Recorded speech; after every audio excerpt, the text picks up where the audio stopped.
balik koin Rp500 ini ternyata kita bisa eh, memperoleh gambaran tentang banyak hal ya, dari perspektif sejarah, kemudian eh, dunia investasi, kemudian relasi antara nilai rupiah dengan eh, kondisi politik ekonomi satu negara, yang itu bisa tercermin dalam perkembangan kurs dan sebagainya. eh, itu tergambar di koin yang saya pegang ini ya, Rp500. Kalau di 2 episode yang lalu saya menceritakan tentang Soekarno yang berusaha membela kaum marhen, di mana kaum marhen yang berpendapatan hanya Rp60 per tahun itu diperjuangkan oleh Soekarno untuk memperoleh keadilan. Kalau menggunakan kalkulasi nominal, maka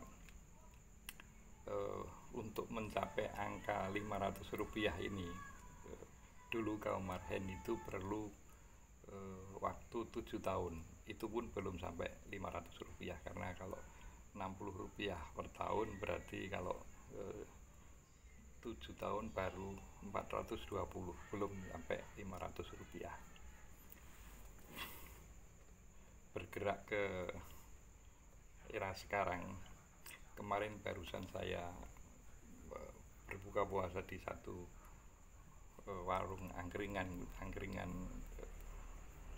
itu. Saya menanyakan ke penjual tentang keberadaan pisang goreng yang tidak ada di situ, karena saya ingin berbuka dengan yang ya rasanya manis gitu ya. Si penjual bilang bahwa ya, mereka tidak tega untuk menjual pisang goreng, karena kalau dijual dengan harga Rp1.000 alias 2 koin ini dia rugi, tetapi kalau mau dijual 2.000 dia tidak sampai hati. Nah ini akhirnya komoditi pisang itu dilenyapkan dari lapak dia, dengan pertimbangan itu tadi. Kalau dia menjual sesuai dengan harga beli, maka itu tidak sampai hati, dia menjual ke konsumen. Ya ini dinamika lapisan masyarakat yang oleh Soekarno disebut marhen. Jadi saya pun kalau misalnya Soekarno itu hidup di era sekarang, saya pun disebut sebagai kaum marhen.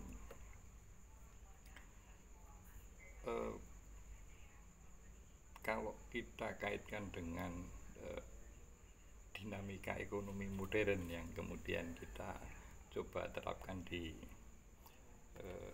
Indonesia, misalnya kemarin tentang betapa susahnya menarik investor asing ke IKN, itu juga kaitannya dengan ini, meskipun itu dalam bentuk barangkali dolar dan sebagainya ya. Kalau itu investor asing, intinya kita ingin menarik sejumlah dolar untuk ditanamkan di IKN, tetapi karena tren global itu ada yang disebut ESG, Environmental, Social, and Good Governance.